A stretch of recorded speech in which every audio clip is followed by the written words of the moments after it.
through the sand like a thought in disguise. The scarab spins truth where the cosmos collide. Energy whispers, it never says goodbye. The Beatles crawl, the Beatles rise.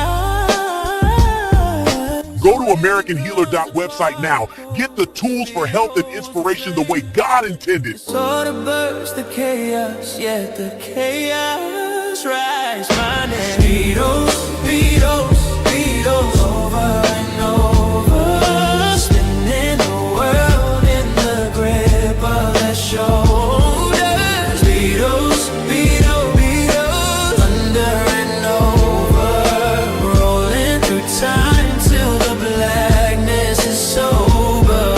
The heat fades lower, the order begins.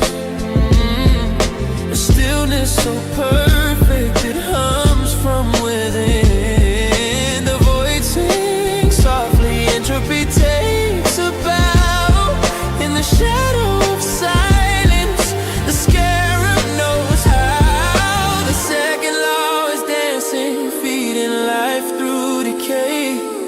The third law holds the promise that the stillness will stay.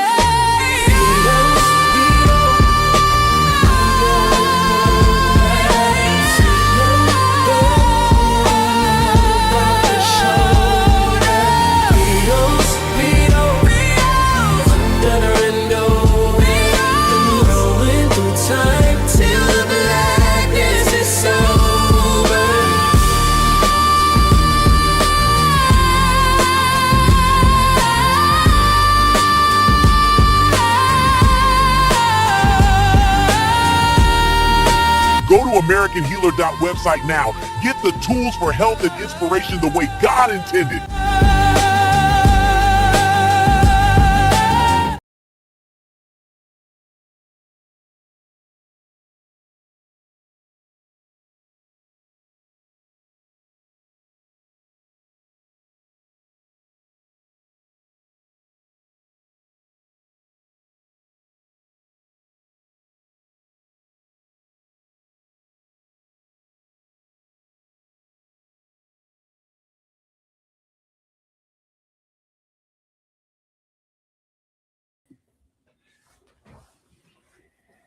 All right, so we here we go.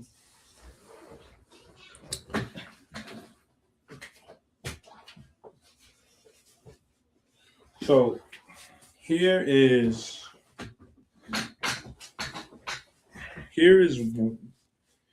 what I hope we've been doing, because I've been working.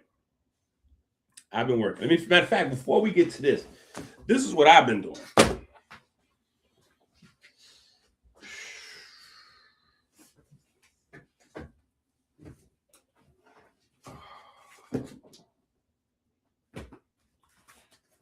So this is what I've been doing. Just so y'all know, like, this is what I've been doing. This is my current schoolwork. Yeah, this is my current schoolwork, right? So I hope y'all been doing this. Hope y'all been doing this, right? Because we getting ready to go to another level. So in these Black's Anatomy books, that's what I have here. Right? By now, everybody should have the Black's Anatomy books. He said, that's a flex. Nah, listen, no. Those ain't mine. Those is textbooks from school. Those is classes and all that. Yeah. That's me as a student. Yeah. That trust me, I am not flexing. Right now, that's why we starting our regular lives. You know, I'm trying to figure out how to get these hours in. But Now I'm down to just, I think I got 2 hours. No, I got two 2-hour classes on Mondays. And then I got 1 2-hour class Tuesday, Wednesday, and Thursday. Yeah, so I'm down to 5 2-hour classes a week. But that's down. The last few months, I've been going, like, I've been damn near full-time student. Yeah. So just making sure that the movement is secure to move into the new world, because it's a new world. It's a new world. Yeah, it's a new world. So, but what I'm hoping though is that people have had time and have studied the material, right? I'm hoping that people have had time and studied the material, because we're getting ready to go, obviously, to another level based on the material. And when we did, in the beginning was the Wave, the Monk Manual, the Desire book, and, like all of those books, those are transitional books from and based upon the Black's Anatomy series. And then obviously the plant genetics book. Well, obviously you guys probably don't know yet. I'm not sure how many of the new books y'all have, right? I'm not even sure if y'all been messing with the new books yet, or y'all haven't ordered them yet, or y'all ordered 1 or 2, or where y'all at, flipping through them. I'm not even sure how many are available on Amazon. I think there's 5 available so far. I think there's 5 so far. Yeah. Yeah. So this is what I'm saying.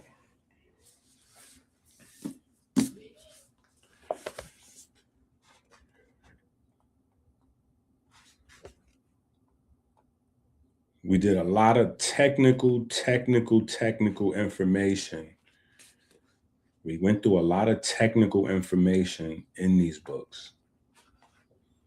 And obviously, we will have to go back and go through some of these conversations to bring it to full circle and make it make sense. Some of what's in the Black's Anatomy books is my romance. Some of it is romantic for me. And when I say romantic, I mean, like, sometimes we make a leap or a jump from a more basic space of study where we're talking about, melanin and, anabolic building up the body, and we're talking about water and protein and things that people are familiar with, till we jump to, like molecular machines, right? And we jump to the conversation of molecular machines or irreducible complexity, even though those things are absolutely relevant, because water, protein, building muscle, losing fat, like just those basic conversations that you have in the health space, those conversations sit on top of the more complex, subjects, right? It is, the irreducible complexity of the various systems in our body, and even our relationship to plants and the atmosphere and all of these different things that that make health so complicated, to the point where so many people around the world are trying to study various and there's so many different sciences, right? You You can do like cardiology is a health science. Biochemistry is a health science. Biology is a health science. Being a personal trainer makes you a scientist, right? That is a health science that you need to learn. And it depends on what you gravitate to as a personal trainer, but that industry is evolving, right? So this is one of the reasons why I've been busting my ass the last few months to just make sure that we keep our foot in the door, because exercise is going to be prescription based pretty soon. Yeah, this shit is so wild. This shit is so wild. But pretty soon, exercise, may be prescription based. I don't know for sure. We don't know what's going to happen tomorrow. But there's a possibility that exercise is prescription based in the future. And so, but even outside of that, I'm saying, just learning, when you get into like personal training, and it depends where you learn to be a personal trainer from, what I'm saying? But like if you go through maybe like the National Academy of Sports Medicine, NASM, something like that, or ACE, or one of those types of places, or if you go through like my nephew, he went to college or something like that, they'll give you a more full, well-rounded view of exercise. So it won't just be like, heart zones and building muscle and losing fat. And, this is a pectoral, here's a bench press. You know what I'm saying? It's not going to be like that. They're going to give you a lot of those things, but they're going to give you a lot of stuff on safety. They're going to give you a lot of, they're going to give you like kinetic chains and transverse this and that. And, so you'll get all that kind of stuff. And, you'll get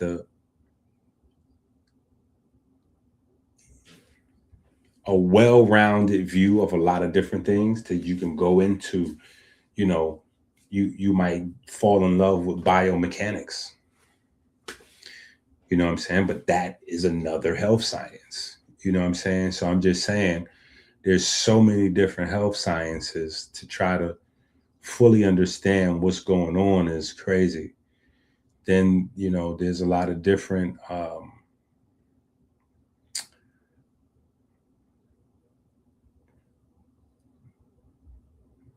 like types of biochemistry.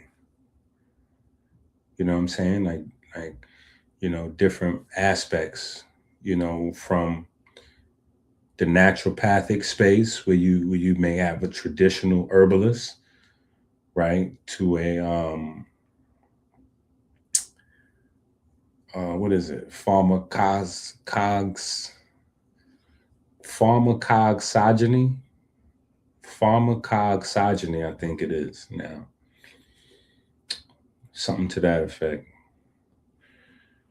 That's the new cover up. I think I'm pronouncing that. I think I'm destroying that pronunciation, but that is the what?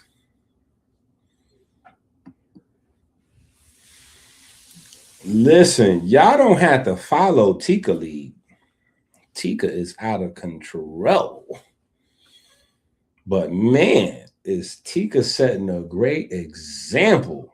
Feel free to come with the 1s, 2s, 5s, 10s, 20s, the 50s. Man, I definitely appreciate that. We need it.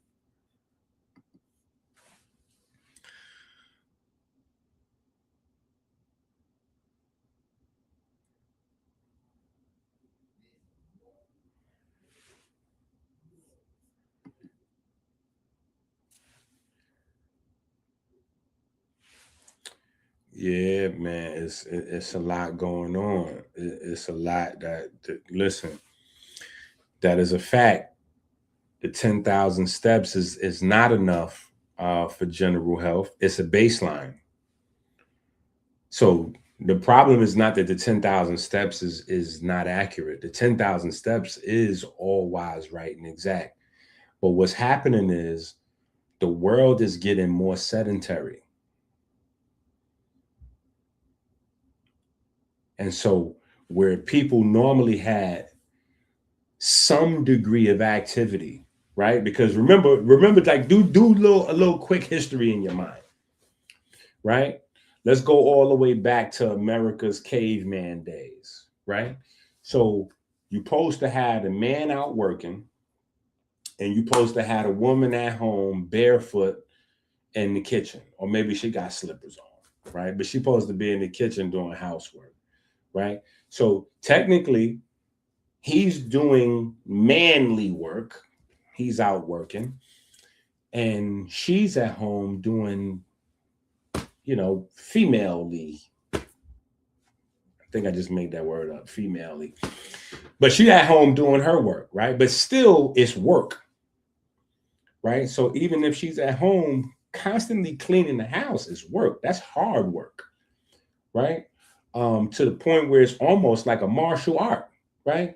So she's physically active all day, right? Especially if they have children. She's physically active all day, right? He might even be less physically active than her. So typically, this is why you see in those classic caveman days of America, the man usually develops the fat stomach before the woman does, even though it is socially accepted at that time period to view the man as working and the woman as staying home doing nothing but taking care of the house. She's typically more active than he is, which is the reason why the man will get fatter faster than she would, because she's on go from, and I know this from being a mom for a long time. You don't really know until you gotta raise the kids and do the laundry and try to cook and all that for yourself. Then you figure out, like, oh, this was my mom, this was my wife, this was, what I'm saying? You start to have respect for, what I'm saying? But anyway, everybody was moving. That's my point. I get lost in telling these stories. Everybody was moving, right?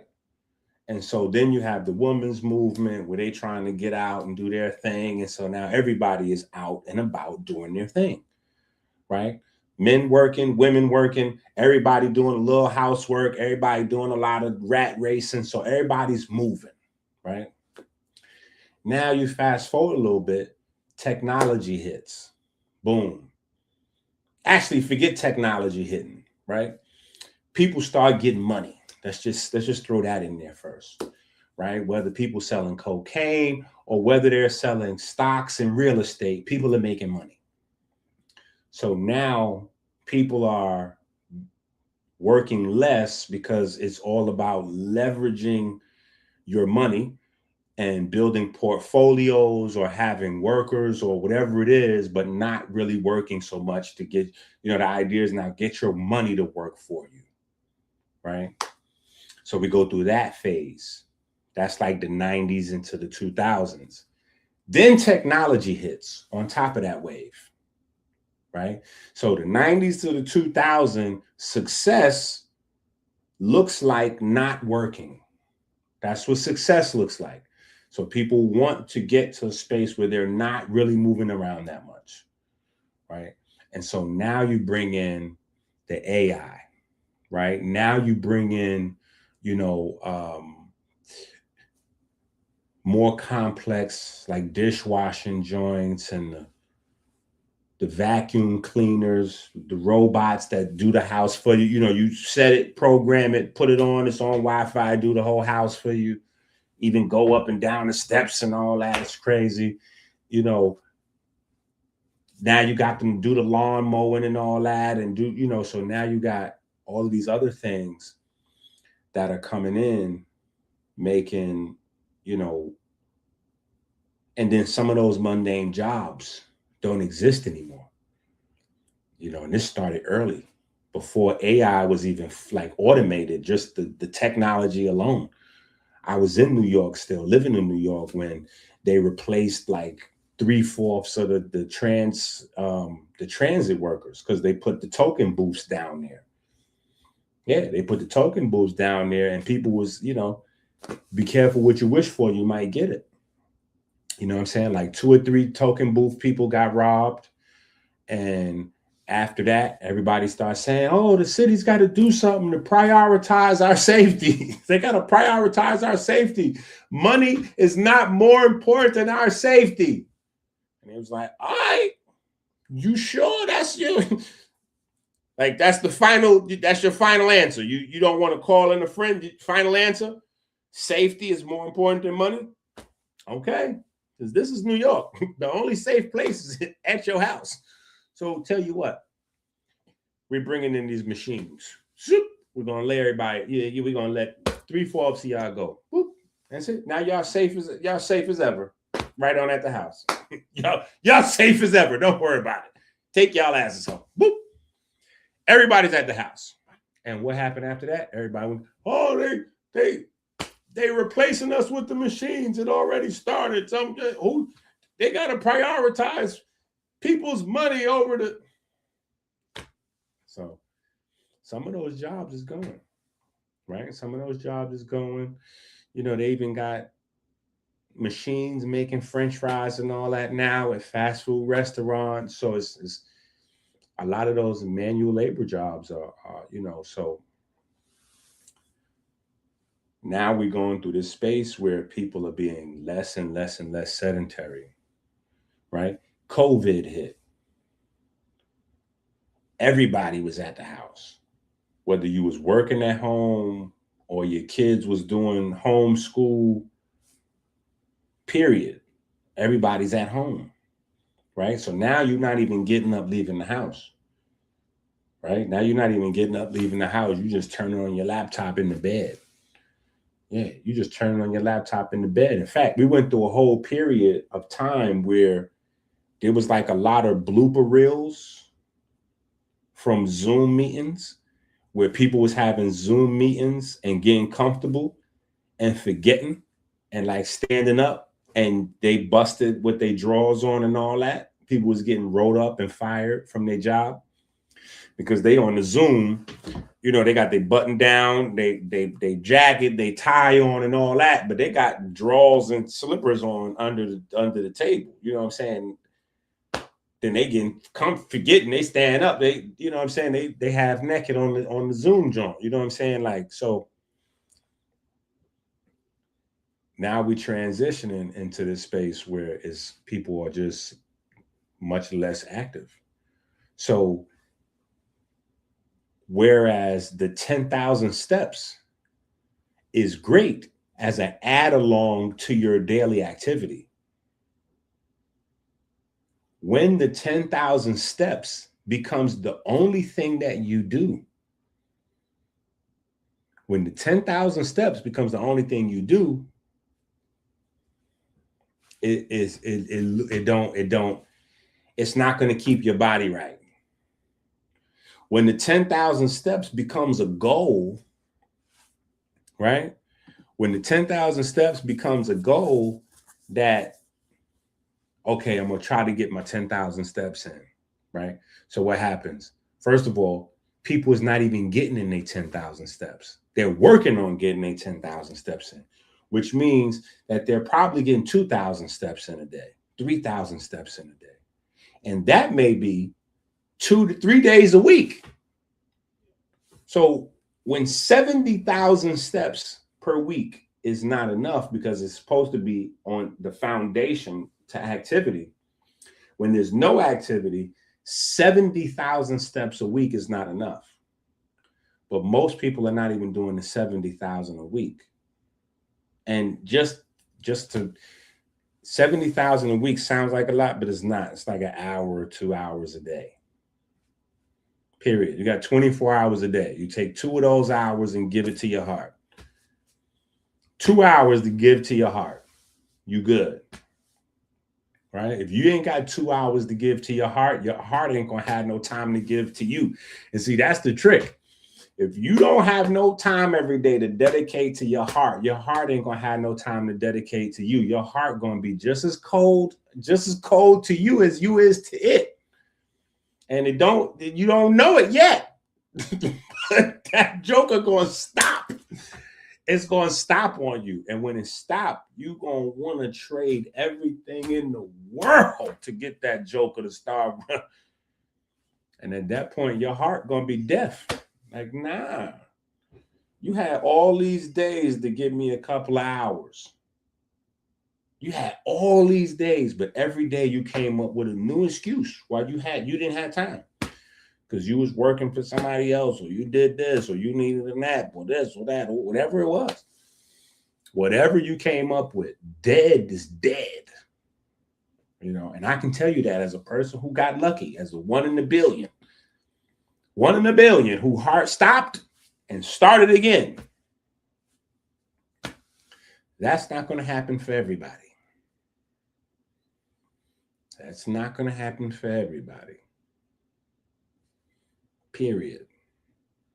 Sometimes even with CPR, you know what I'm saying, people's hearts don't start again. So that don't happen for everybody. So you're going to want to carve out time to give your heart an hour, 2 hours a day, because at a certain point, you're going to be asking your heart to give you some time. Right? But yeah, the 10,000 is good if you do it. And if you have other stuff that you got going on with it. If you have other stuff that you got going on with it. You know what I'm saying? You got to be able to give your heart an hour to 2 hours a day, period. That's just the bare minimum. You got to do it.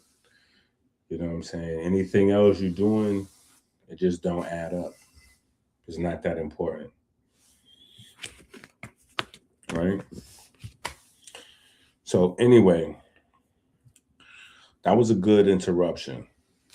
Big dog Drose. That was a good interruption. My trucker lifestyle, super unhealthy. Any recommendations? Yeah, you gotta get these books. You gotta get these books. Listen, the number one thing that's atrophying is the human brain. That's the number one thing that's rotten, is the brain. The brain is rotting. Like literally, that's why most people is dying. Most people is dying because their heart and their brain is not getting enough usage. It's not that your heart is overworked. It's not that your brain is overworked. It's that your heart is underworked. Your brain is underworked. So because your brain's not getting enough exercise, brain disease is a top 3 killer. Because your heart is not getting enough exercise, it's the number 1 killer. Period. When you factor in diabetes and obesity, those are things that slows you down from being able to exercise your heart. It slows you down from being able to, fully exercise your brain. Because now you have, whether it's tau proteins getting tangled up in the brain, misfiring, your lymphatic system is not able to drain as efficiently, and some of those things affecting REM sleep and just all of those things, or, glycation in the blood and, fat, triglycerides and all that stuff building up in your bloodstream. So now you're not able to exercise your heart as efficiently because your body probably won't even allow you to move around too much. You be tired fast. You know what I'm saying? You walk a few blocks, you're tired, or you walk up a flight of steps, 2 flights of steps, you winded. So you can't fully exercise the heart, right? That's not because you're experiencing like muscle fatigue, and it's like in the traditional way we would think about it. is because, remember, everybody should have the Osiris Diabetes and Respiration book. If you do not have that book, that's almost like trying to kill yourself. You have to have that book. Period. Right? But once metabolism and respiration start to uncouple, it's a wrap. You know what I'm saying? So diabetes, obesity, all of those things represent, amongst other things, the uncoupling of those systems. And as breathing begins to separate itself from muscle activity, you get, faster and faster fatigue. You know what I'm saying? You get faster and faster fatigue.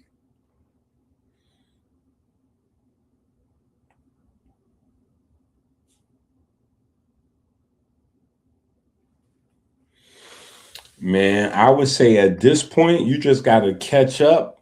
So I would get, just start with this, because you gotta, it's too many books for me to try to tell you to go, that'd be crazy. Right? For me to try to tell him to go back, you'll go back and get Melanin versus Diabetes book 1. Like that, you need that, but that probably ain't. We need you to try to catch up as fast as possible. So I would say just jump to the newest series and then maybe do some, catch up from there. You know what I'm saying? Yeah, I would say jump to the newest series, start with this.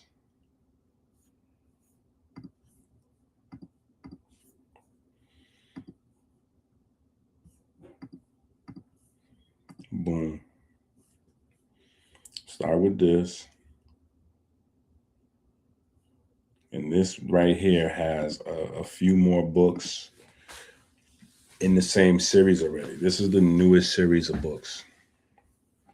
Right? This is the main book. This is the textbook.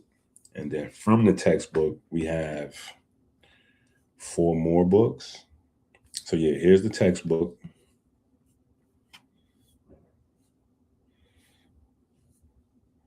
And then we have Food is Medicine, Metabolic Disease Training, Volume 1, 2, 3, and then 4, right?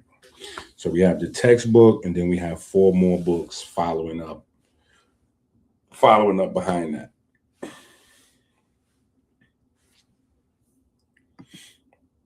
Right?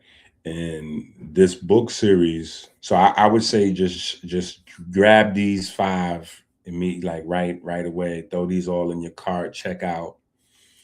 Right? Grab them and start with these.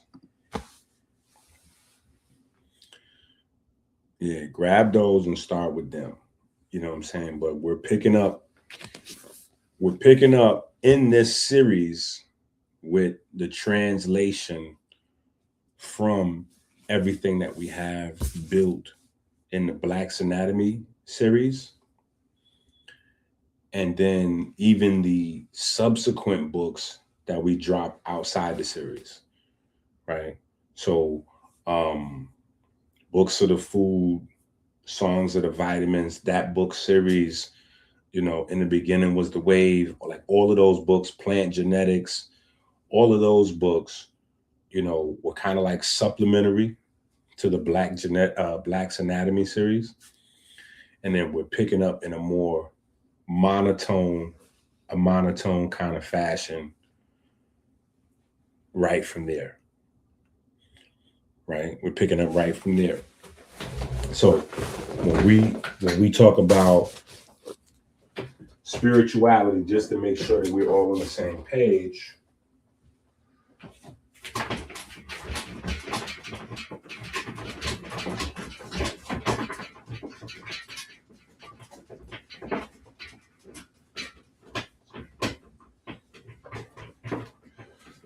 let's get this nice and clean. And let's go, before we write anything on the board, let's go here. Right?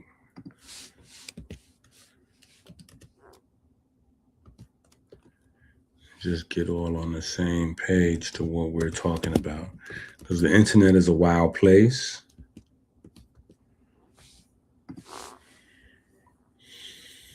The internet is a wild place. And so we kind of want to just get into some.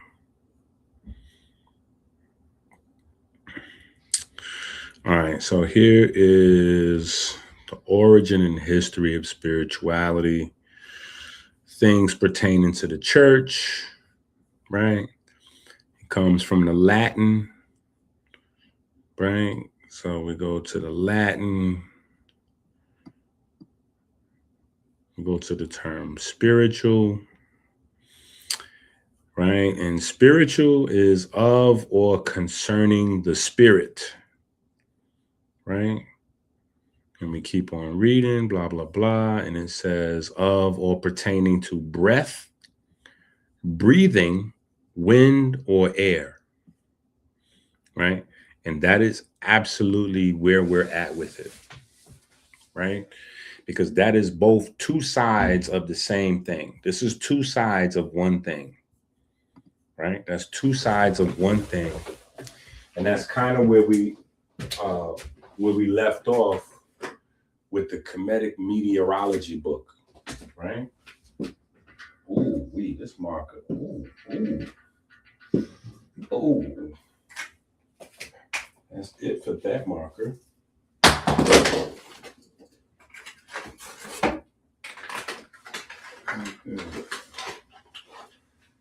All green. Okay. Can't really mix with the green. Okay.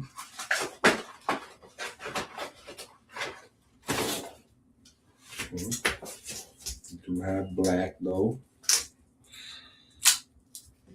Okay.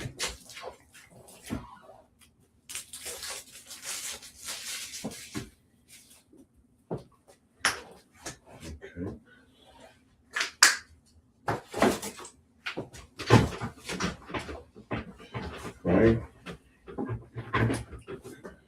So you have the wind and the air, right? Which is your atmosphere, right? And then you have you, right? Then you have you and the breath, right? So everything related to this is spirituality, right? Everything related to the wind, the air, the atmosphere, the breath, breathing, right? Everything related to that, right, is a part of spirituality.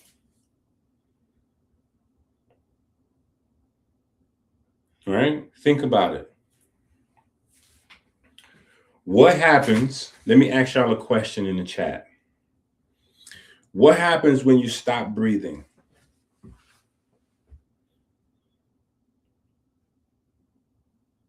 Come on, people. Wakey, wakey. Wakey, wakey. I ain't been going that long now. Wakey, wakey. Y'all know how this go. Come on. What happens when we stop breathing?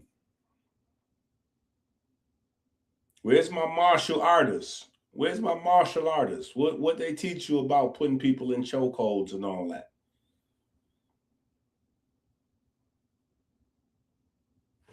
There you go. Bam. That is the answer. There you go. That's the answer right there. Right? So, just even without any sort of fancy science, Without any fancy science, right there, you got the answer. Without any fancy science, you got the answer right there. Right? And you don't have to know the connection that deep, but the Bible tells you, right? Genesis chapter 2, verse 7. Right? With the breath comes the living soul. With the breath comes the living soul. Without the breath, there is no living soul. Right? So Western academia has reduced life to the first breath and reduced death to the last exhale. The last exhale. Right? Even in 2025, when they did the article and they said, okay, well, now we got it. Right? 2025, they finally agreed to what we've been saying for at least all my life and trace back, 5,000 years, right? But in 2025, they finally recognize, okay, well, when the light goes out in a cell, the cell is dead, right? And so when you get into the specifics, right, regardless to where you're learning this from, right, whether you heard this from Dr. Inky, whether you heard this from, who else? Robert Becker, right? Older. Or maybe you was out there in Chakra Universe or Chakra University, right? And you heard, some references to Fritz Pop or any of these people, or when they talk about light in a cell, right? Even if you go all the way back as far as Kemet, however you want to, trace the lineage to the thought or the information, light in a cell is based on cellular respiration, right? Because remember, when you breathe in here at the nose, or most of us are mouth breathers, right? But when you breathe here, the lungs, that's not really breathing. That's not really breathing. That's one of the top 5 diseases. One of the top 5 killers is pulmonary, thing or other. Yeah, I just made it up. Thing or other, right? That's because there's a bunch of them. You know what I'm saying? Like, you got pulmonary this, you got COPD, and all kinds of nasty, lovely things that you guys are building up smoking. Yeah, trust me, I only know because I have so many years of smoking that now I live in fear. People like, yo, Ed, you don't smoke no more. That's wild, son. How you don't smoke no more? That's crazy. You done moved out the neighborhood. You done moved off the block, and now all of a sudden you don't smoke. I'm like, not exactly. That is not exactly. I'm trying to not get dead. I don't want to get dead. So, there's that. I did enjoy smoking. I still might enjoy a little smoke here or there.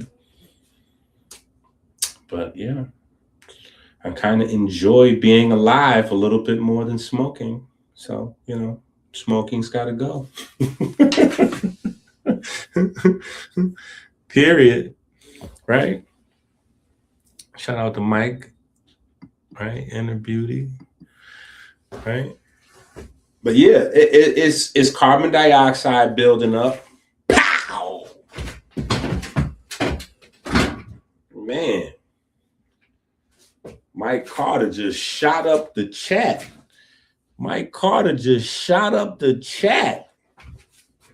Man. Appreciate you. We need it. Them classes I've been taking ain't cheap. Yeah, some of them classes is cheap. I ain't gonna hold you. Some of them classes I've been taking is cheap. Yeah, some of them classes are $100, 200, but some of them joints is 800, 500, 1200, 4,000. Yeah, some of them classes I'm taking $4,000. It's some expensive classes I've been taking. So I definitely need it. I need it. For real, for real. Okay, yeah. Talk crazy, talk heavy. That's what I'm talking about. Yeah, I love it. But breathing is not just in the nose or the mouth to the lungs. That's just the beginning. That's the beginning, right?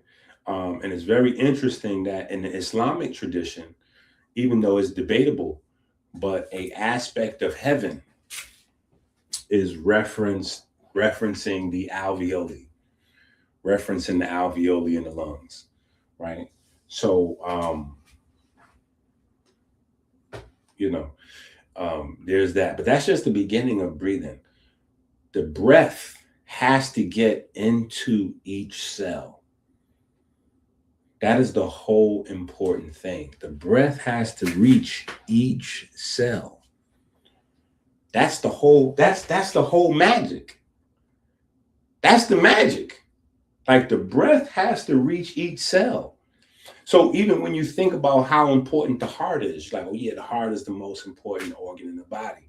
Yeah, but it's so important because it's at the center of sharing the breath.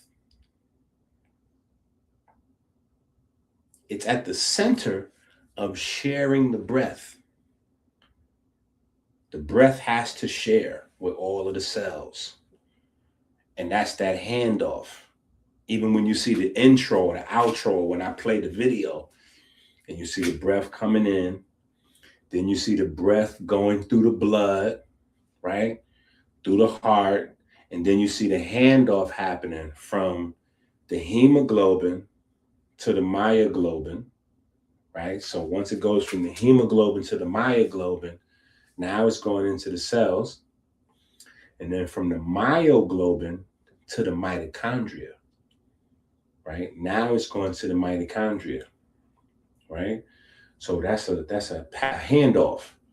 And that's where the breath is important. The breath is important all the way down to mitochondria. That's what the whole idea is. You need the breath to reach the mitochondria, right? And the reason why you need the breath to reach the mitochondria is, well, there's a few reasons, but yes, one of them is what Inner Beauty's talking about. I just had to circle back to you, right? But one of them is what Inner Beauty's talking about, right? This is hypercapnia, right? Hypercapnia, right? That's the term for this. Carbon dioxide building up, hypercapnia. That's when your body is not getting rid of the carbon fast enough, right? But the flip side is when the breath is not getting in. And those two things goes together, because if the breath doesn't get in, the carbon doesn't get out. So those two things go together. So you have hypoxia, which is the breath not getting in. And then you have hypercapnia, which is the carbon not getting out. So those two things goes together, right? And when you have that happening, that is a measure of how much ATP is being produced in the cell, right? How much ATP is being produced in the cell, and then also B, how much fresh water is being produced in the cell. How much ATP, how much fresh water. It's not just ATP you need, it's fresh water to be produced in the cell. That's the baptism, that's the pure water. You have to have that. That doesn't happen without the breath, right? Remember, you got 4 stations right? 4 pigments, and then you got a molecular machine. You got a molecular machine, right? This is what your electron transport chain looks like, right? 1, 2, 3, and 4. You have to have an oxygen atom to come sit right here. Every time you breathe in, some oxygen is going to go down to each one of the mitochondria and sit right there, because every moment, not even every second, fractions of a second, this is taking place. This oxygen atom has to sit here and collect electrons and protons and form new water molecules, right? It does that by collecting actual electrons and protons, right? So it's going to collect actual electrons and protons, period, right? It's going to collect, what is it? Four electrons and protons, 4 subatomic particles. Yeah, 2 each. 2 electrons, 2 protons. Each oxygen atom to form water, right? You also need oxygen atoms to go on each chain of glucose, right? So this is where your oxygen is going, right? This is where your oxygen is going. Each chain of glucose, and fat is even more. Fat is even longer chains of carbon, right? But just the simpler version is to look at a glucose. Here's your glucose, right? It's a 6 carbon chain, right? When you break this down, right, you're going to break this down, and this is going to go to cholesterol, right? This is going to go to cholesterol. Just think of it that way. This guy here and this guy here is going to be a waste product. So for every molecule of glucose, you're going to need 2 oxygens here and 2 oxygens here to make CO2 to get rid of this as waste, right? So you need 4 oxygen atoms for each glucose molecule, and then you need an oxygen atom for every 2 electrons that pass through the electron transport chain. So you have to have oxygen here, and you have to have oxygen here. If you don't have oxygen here and you don't have oxygen here, life stops, period. Life ceases to exist, right? And it is the activity here, the Krebs cycle, powering the activity here in the mitochondria, that is going to allow the cell to be able to produce its own internal light. So when they say that when the light goes out in the cell is officially dead, it's officially dead because what? Cellular respiration has stopped, right? Cellular respiration has stopped.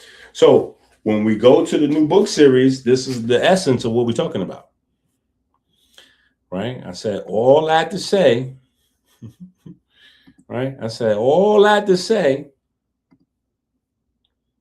that's what we're talking about here, so that nobody gets lost in the new series, right? So that nobody gets lost in the new series of books.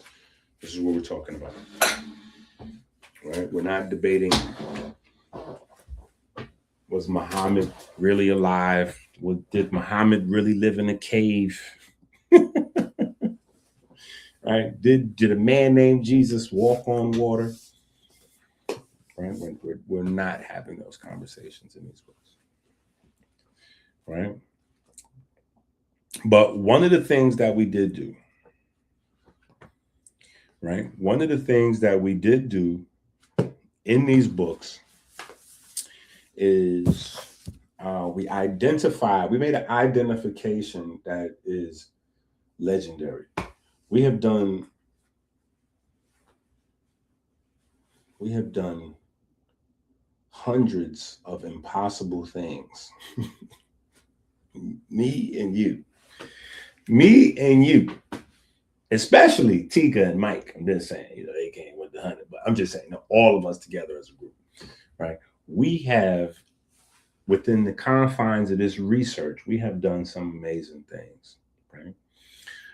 One of those amazing things is the discovery of the similarity between AI and human beings, right? And that is this book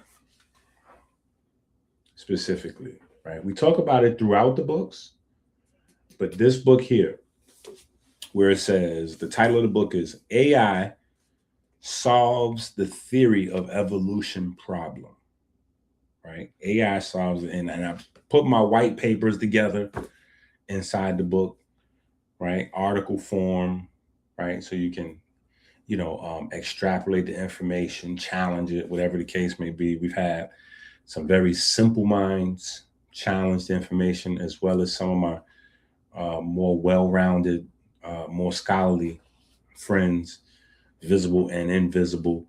And it is un-F-withable. Rock solid, right? So we have identified these 6 codes that AI uses to run, and we have identified those 6 codes in humans, right? So in the 1960s, we started with the 64,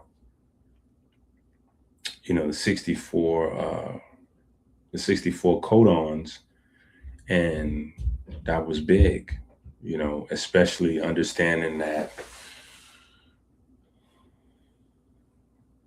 we have a tradition surrounding the 64, going back to the East, going back to Kemet, going back to Middle Africa, right? That number 64 has been instrumental in linking concepts of human activity and biochemistry or biology together, right? In a similar fashion, but not exactly like the number 137 or 1 over 137, right? Which we spend a good bit of time in this new book series in on that as well. Just being the bridge between energy and matter, right? Which kind of is like mass, but most people get lost with the concept of mass, especially mass and matter.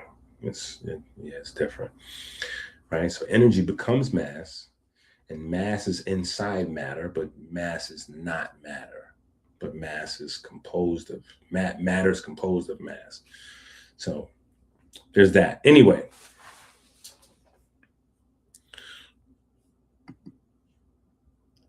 bro, I'm telling you, we at the GOAT level.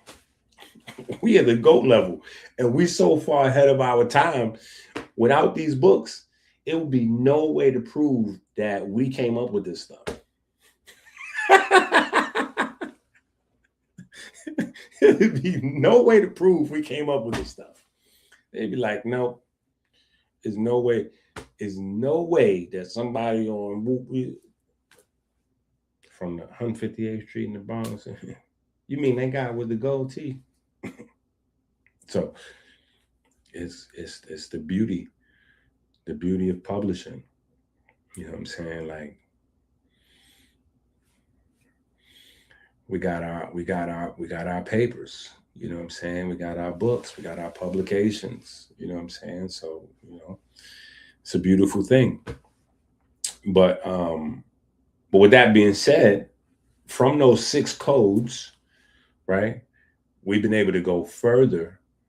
We've been able to go further and continue beyond that, right? So I know at first when I was dropping that on folks, it was like, okay, I get it, but I don't get it. Like you're gonna have to break that down.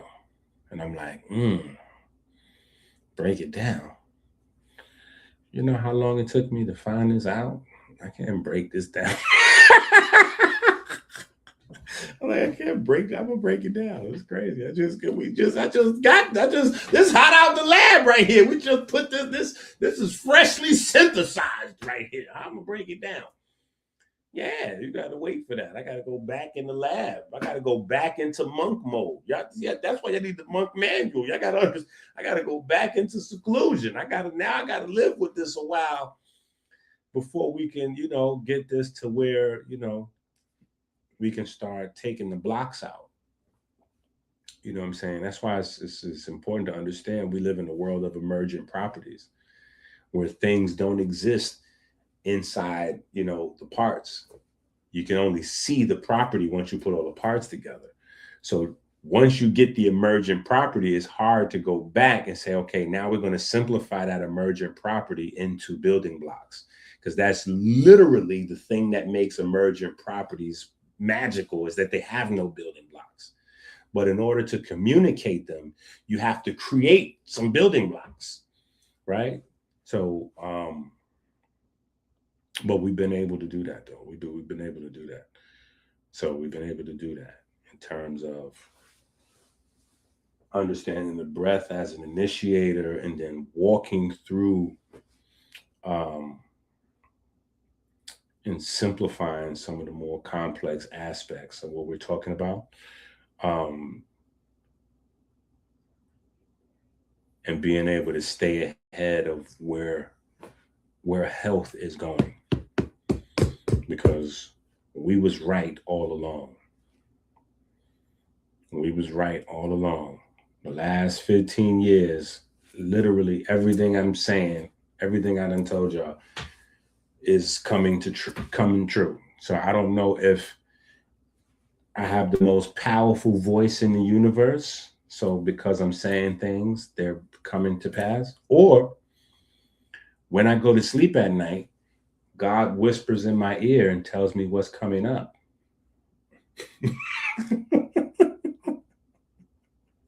Both might be equally ridiculous. Either way, I don't have another answer for you. You know what I'm saying? Like, that's just what it is. You know what I'm saying? I don't have another answer for you. You know what I'm saying? But it's things are changing quickly. And just like in the world of physicality, it's the unseen that controls the seen, right? When you look at masonry and you look at government being modeled on masonry, that's what that is. They're operating in the unseen, and then when you see it, it's manifestation time. So behind the scenes, while John Q. Public is not looking, right? Because everybody's paying attention to what's happening in the Middle East, what Israel versus the Jews and the Muslims is doing their thing back and forth. America's getting involved. We're paying attention to all that, right? And then we get here, Jay-Z just did an interview, and he said on his interview that, he was hurt and heartbroken because how could somebody accuse him of being a PDF, right? And you just don't do that in this culture.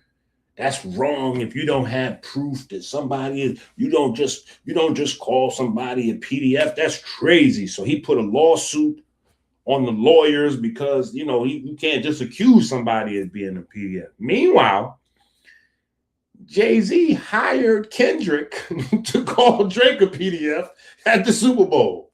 Make that make sense, right? Make that make sense. So That's just more distraction foolishness. That don't make no sense. Jay-Z talking you into circles. Come on, Hope. If you really believe that, you would not have hired Kendrick to do the very same thing you said you was heartbroken because they did to you. You wouldn't hire Kendrick to do that to somebody else. Come on now.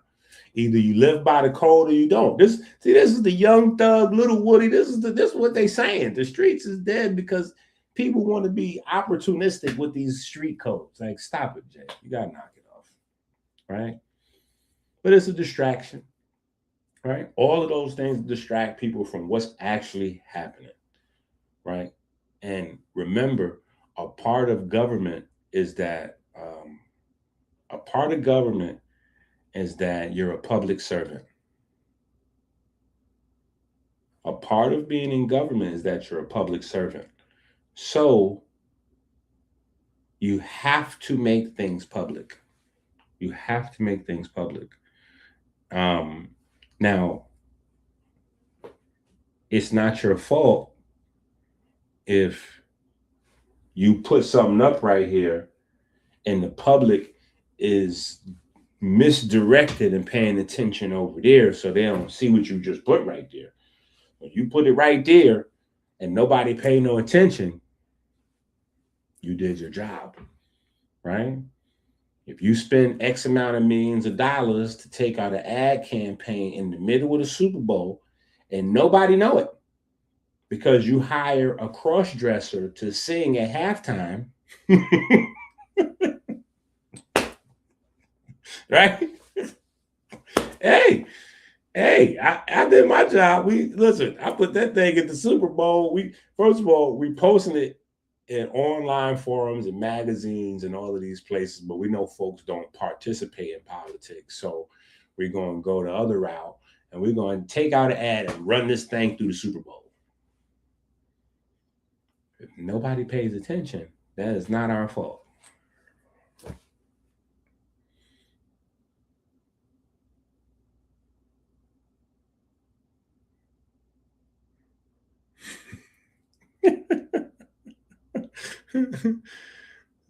Right. Man, listen. Wait, what?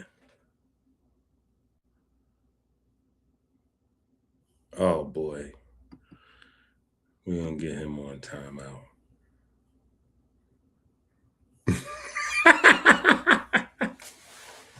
We're gonna get him on timeout. It's all right. It's all right. He gonna figure it out. But yeah, even Yaki is welcome to become a student if he should wish. You know, I wouldn't I wouldn't not work with Yaki. I would love to take Yaki on as a student. But I wouldn't do any sort of like collaboration. That doesn't make sense.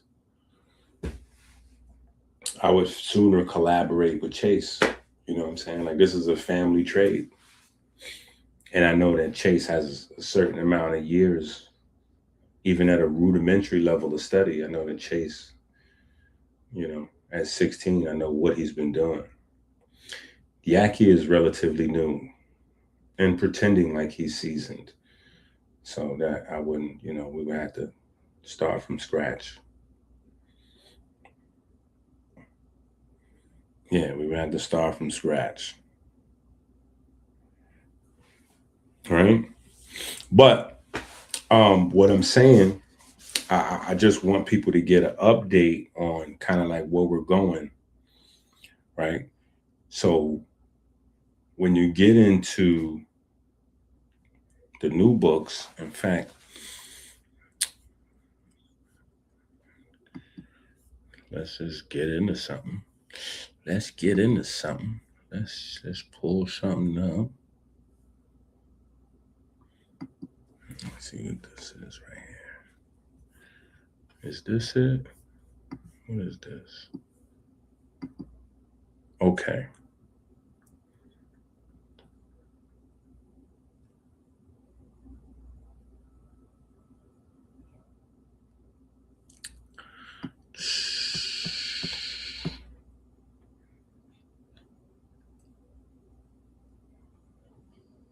Okay, right about here, we can stop it.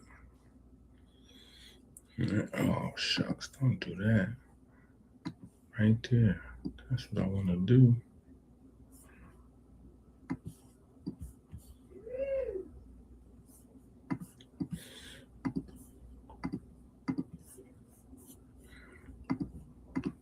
Right, this is one of the things that we really elaborate on. Right, so if you see that right there, biology mirrors this one for one. Right, DNA's alphabet, which is the codons, right, represent the tokenizer.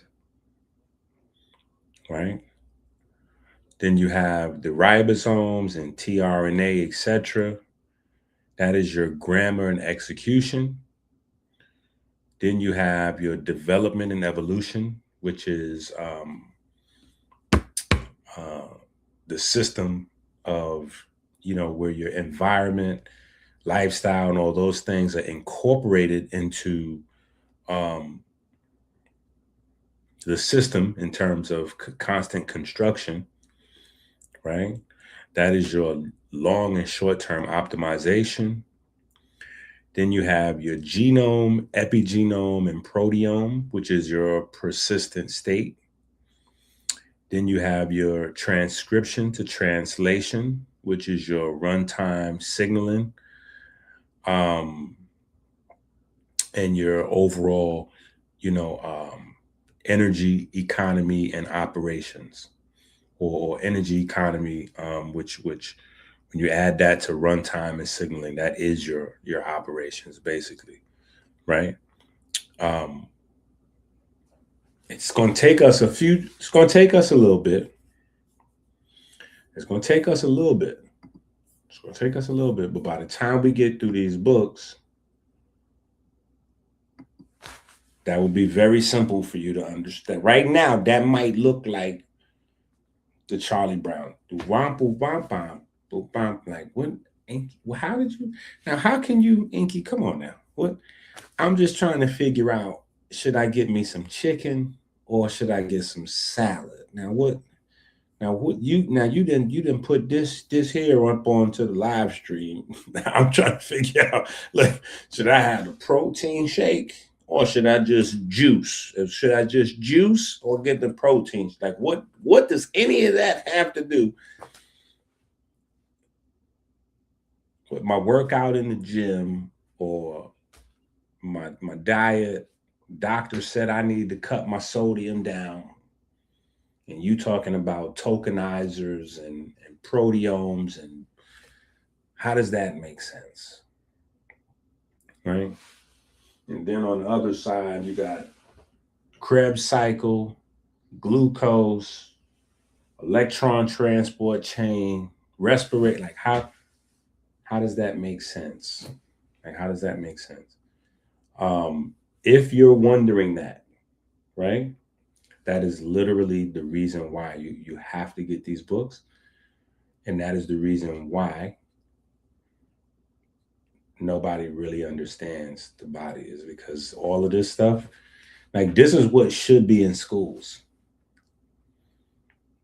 So it's not a problem that you don't get it or that it looks complicated, because it's not really complicated. There's a lot of stuff, but they're not teaching this in schools. You know what I'm saying? This is the real stuff that keeps people, like, from being able to really be, like, free. Because that was one of the questions we got in class today. The teacher was asking us to write down some core values. And we had to write, like, there was like a list of like 100 different possibilities. And we had to pick like 2 or 3 of those things that we think are core values to us, right? So for me, God's will, I even have it in my book. I wrote it on a little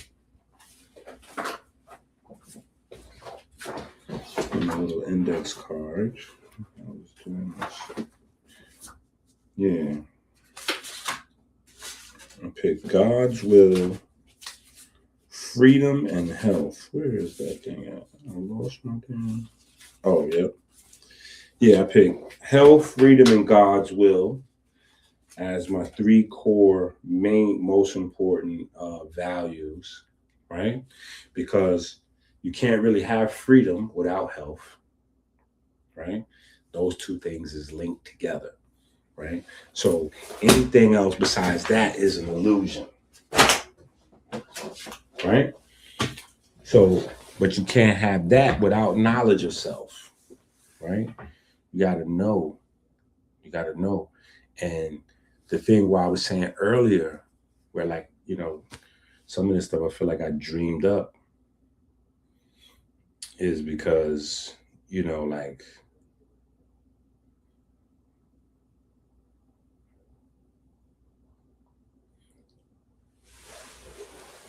the ability for everybody to know, the ability for everybody to know and for the world to take it serious, and when I say the world, I think when I say the world in some instances, I'm really thinking more like America. I'm thinking of my world, right? You know, sometimes I'm just thinking about like Michigan or New York, you know what I'm saying? But locally, the world that impacts you. So just from the first person standpoint. So like right now, if you're watching this and you're in Ireland, the world for you is Ireland. If you're in France, that's the world for you. You know what I'm saying? If you're in Australia, that's the world for you. God forbid you're in the Middle East somewhere right now. But that would be the world for you. You know what I'm saying? Um, because the world has like an unlimited sort of definition where it could even include stars and solar, like it's. But I think realistically, it's just your world, and then sometimes the world's not even that big. The world might just be your space, wherever you live at, your job, your kids, your lady, your husband, whatever. You know what I'm saying? Your mama, Nim, right? Nim, N-E-M, Nim, your mama, Nim, right? Nim covers all kinds of people.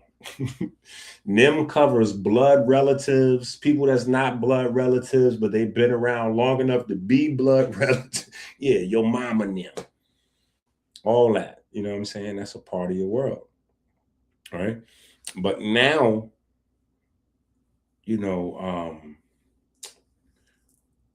remember when we were doing the Comedic Naturopathy books and we were talking about, we did the Anatomy of the Mind book. I think that's 2 parts. I think there's 2 parts to that book 1 and book 2. Right. And in those books, we were talking about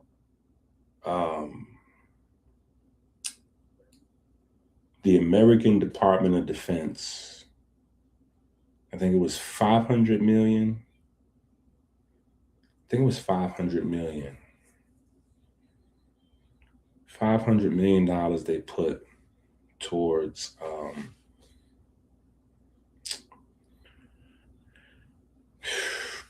studying. I don't want to say the mind because that would be broad. But to study in biomagnetism, right? Very, very specific applications of biomagnetism in terms of cellular activity and brain activity, heart activity, what we know of as the mind collectively being distributed throughout the body, all of these concepts that at one point in time, right? At one point in time,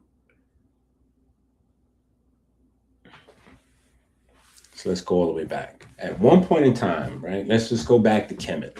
Kemet is the best place to always go back to because everything was together, unified right here, right? So in Kemet, you have science, what they saw as medicine, surgery, and spirituality all linked together as one thing, right? Fast forward, you have the Holy Roman Church beginning to form, and you have anything natural being outlawed on pain of death, right? So after they kill up a lot of people, and set an example, Like, you don't mess around with the church. And now everybody is sufficiently dumb because they killed enough people to where it was dangerous to be smart. This is a real thing. People were scared to be smart. If you were smart, you would be killed off unless you was a monk or a father or you somehow was in the church. If you was smart and you was outside the church, you was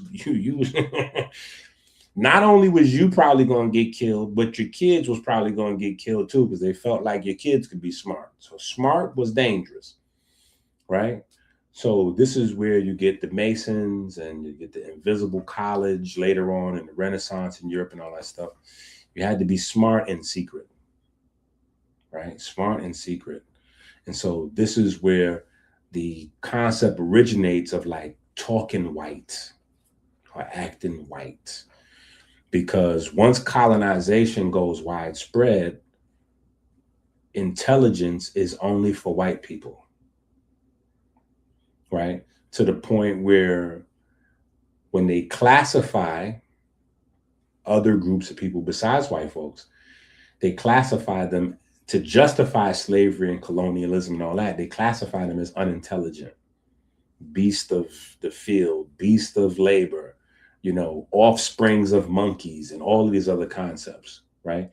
But even though they insult and they make white folks get angry, they make black folks get angry for different reasons, whatever the case may be, you will lose focus on the main point. The main point of that is that the most important thing in life is intelligence. And so they grouped, you know, other groups of people, non-whites, with animals so that they could register the intelligence level low enough to justify, you know, a certain level of indignity, right? Because intelligence is what makes it's the most important thing. Intelligence, right? When we lose sight of that, the game is over, right? So it doesn't really matter black or white, it's intelligence, right? So the church becomes the hub to distribute intelligence. Before the church, it's the Masons, which is why Masons have what? Degrees, right? The church later on founded on what comes out of Masonry, licenses schools. So the church creates schools. Okay, now you can teach people to be smart, right? So they'll learn grammar, rhetoric. That's going to be grade school or grammar school, right? So you have the trivium becoming grammar school. This is the first level of schooling, right? They're going to learn how to talk, how to think, how to express themselves, grammar, logic, rhetoric, boom, right? They got to learn their letters and all that for that. Okay, boom. Then the higher level of education, right? High school, right? Higher level of education, right? That's going to be where you get into your geometry, your music, your math, astronomy, and some of those other concepts, right? That's the quadrivium, right? But the church took that over and now they boom. Okay, so boom. And then that's the origin of doctors, right? So that's where the mystery comes in, right? Because people are trying to figure out, okay, Inky, if you're saying that they had medical school in 1765, but they didn't know what the human body was made of. They didn't know what calories were. They didn't know nutrition. They didn't discover vitamins yet. They didn't know what water was. How do you have a doctor if there's no science of the human body? Very simple. Because the word doctor originally has nothing to do with the human body. Doctor is a teacher, which is the reason why people that go to school and get a PhD are considered still doctors, even if they get a PhD in something that has nothing to do with the human body. It's not because they're fake doctors. It's just because doctor means teacher. That's what the term doctor comes from, the term teacher, right? So you have doctors long before you have medical doctors, right? That comes later, but that's also sanctioned through the church, right? So the school system, the educational system, all those are offshoots of the church, right? So even when you have slavery and all of that, okay, cool, you have this fight coming to get equal education. Education is the last thing to come. People can be physically free, but they can't be like mentally free or educationally liberated. You can't go to the same school as a white kid, right? Because what they're learning is something totally different than what you're going to learn. And you don't need to know much except for how to lift stuff and put stuff down. Pick that up and carry that over there and put that down. Then when you put that down, go over there and lift up some more of that stuff and do that again. That's you educated. Bam. Right? So it's not too much different today. Thank you, Steve, for the 5. That's what I'm talking about. See, this is why. Welcome back, welcome back, welcome back. That's how I know y'all miss me, right? When I see the super chats, I say, oh, see, they miss me. I gotta go. I gotta stay live. I gotta stay live. They miss me, right? Yeah, if I don't see no super chats, I'm like, shit.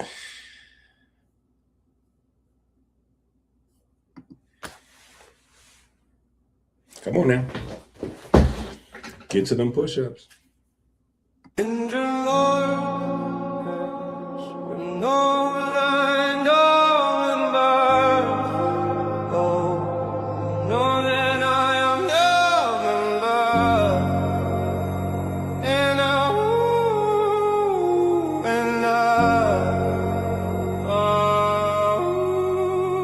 we give thanks and praise to the Most High God for the divine spark that set ourselves into perpetual motion. We give thanks for the magnetism of the Most Holy, the magnetism that repels and attracts the ferry boats of light 60,000 miles every 60 seconds throughout our vessels and caves.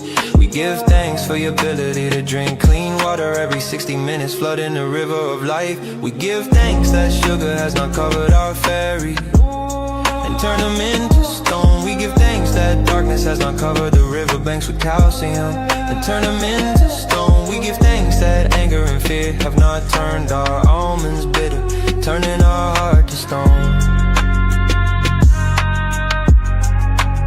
We give thanks for smooth sailing upstream through the valley of death, through the superior vena cava into the right atrium.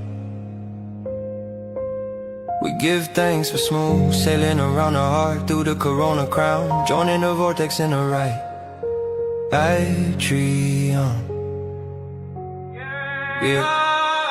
We give thanks for the perfect black solar repeater that induces the primary electromagnetic wave, opening the mouth of the Kodesh HaKodashim. We give thanks for the mechanic predicts when the mouth of the Kodesh HaKodashim closes. We give thanks to the ray wave reflecting on the semi-lunar valves, opening a pathway to the vineyard. We give thanks for the mechanical wave produced when the lunar gate to the vineyard closes. We give thanks to the Most High God that provides the light in our breath and the light in our breath. We give thanks for the finned olfactory system that makes our grapes ripe with light. We give thanks for the jet pillar that provides us with a stable fleet of ferry boats to dock in our vineyard. We give thanks for smooth sailing through the pulmonary vein into the storm of the left atrium. We give thanks for the perfect black solar repeater that induces the primary electromagnetic wave, opening the mouth of the Kodesh HaKodashim. We give thanks for the mechanical wave produced when the mouth of the Kodesh HaKodashim closes. We give thanks to the ray wave reflecting on the semi-lunar valves, opens a pathway into the holy royal arch of the Waceptra. We give thanks for the magnetism of the most holy, the magnetism that repels and attracts the ferry boats alive. 60,000 miles every 60 seconds throughout our vessels and cave. Amen.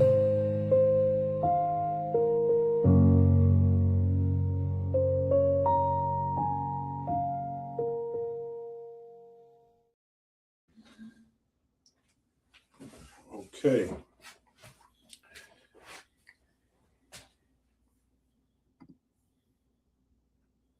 Hey, that's the prayer right there. That's the jazzed up. That's the jazzed up version of the prayer. You know what I'm saying? The prayer was getting a little basic, so we jazzed it up.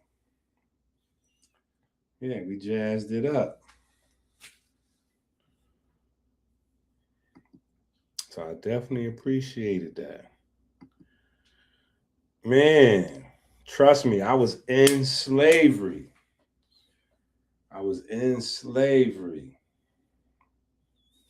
Knocking out them, man. Because I'm telling you, it's wild. It's wild. You don't even understand. Like, we in a see, that's how y'all know I was really doing my squats and my push-ups during the prayer. Because of my breath. Yeah. But yeah, man, we in a space like when y'all see that food is medicine. Man, listen. When I tell you the government is working in the unseen space, that's what's happening. So now when you go onto the internet and you start hearing, let me see if I can find some stuff. See if it makes sense.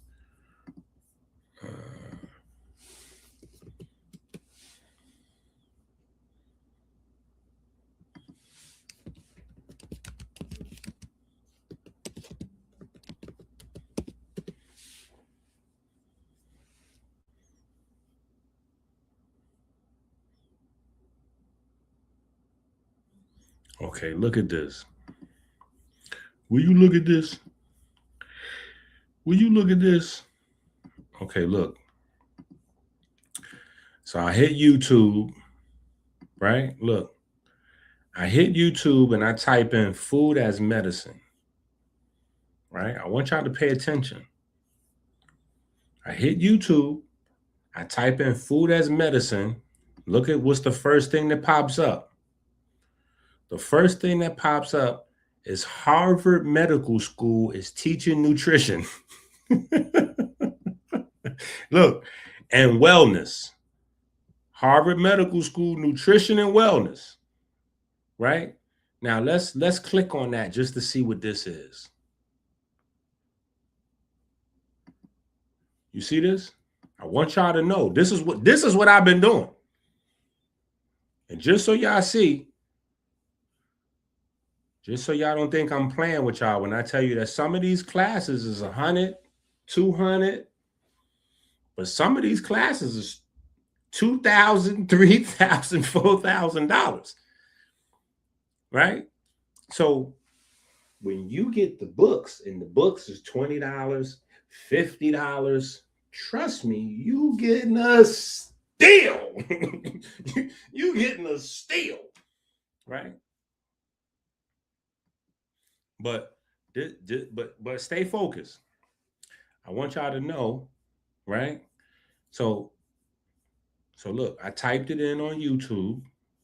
I typed in food as medicine, and you see Harvard pops up. Now, who is Harvard? Harvard is the first incorporation ever in America. So Harvard is literally one of the most important institutions ever. You always have to pay attention to what Harvard is doing. If you want to know what America's doing, you need to know what Harvard is doing. It's not possible that Harvard is doing something that America's not doing. Harvard leads the way for America. Harvard is the future of America. So whatever you see Harvard start doing, that's because that's what America's going to represent in 10, 20, 30, 40 years, whatever it is that Harvard is pushing. Right? So just always keep that in mind. Right? Is this a new channel? Is this a new channel? I don't think this is a new channel. It's a small channel. we, you know what I'm saying? We ain't got no subs. You know what I'm saying? It's a small channel, you know. Yeah. So there's that. You know, we tiny out here in these streets, but we somebody. You know what I'm saying? We've been out here for 5 or 6 minutes. You know what I'm saying? So it's not a new channel, but we can appreciate you if you sub to the channel and all that. We definitely need you to sub to the channel. We need it, right? But anyway. So food is medicine. I just want y'all to understand what's happening, right? Food is medicine, right? So here's this documentary. And I haven't seen this documentary, or maybe I have. I don't know. I've seen so many of these. I don't know what this is. But this is a documentary. This is on YouTube Movies. Let's just click it and see what it is real quick. Most military veterans have no idea. Okay. Military veterans. Always consult with your health team. What is this?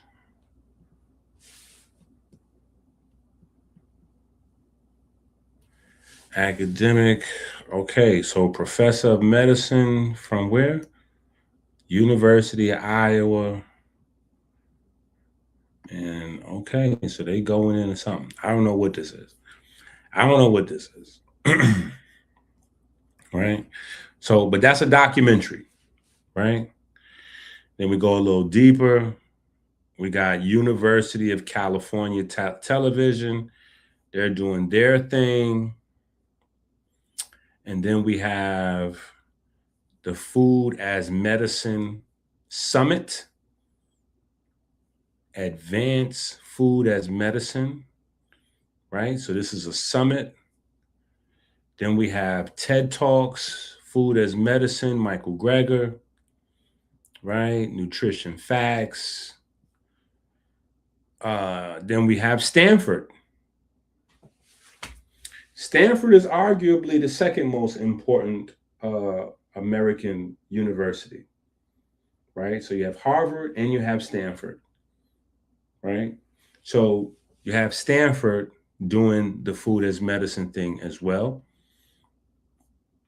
right? And then you have all of your, like your wild and crazy mixed master gurus, right? You got your gurus doing their thing, right? You got a clinic here, right?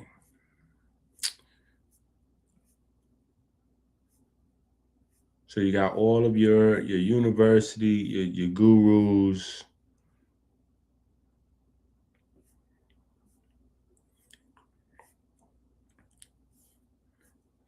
Now you see this everywhere, but what I want you to know is that YouTube goes in waves, right?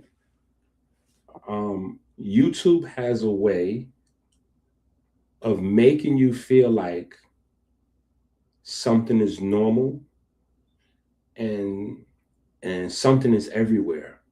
And then you wake up one day and then boom, it's gone. It changes, right? So what I was saying a little while ago, we go back to a time in Kemet before the Rome church and they do their thing and all that, right?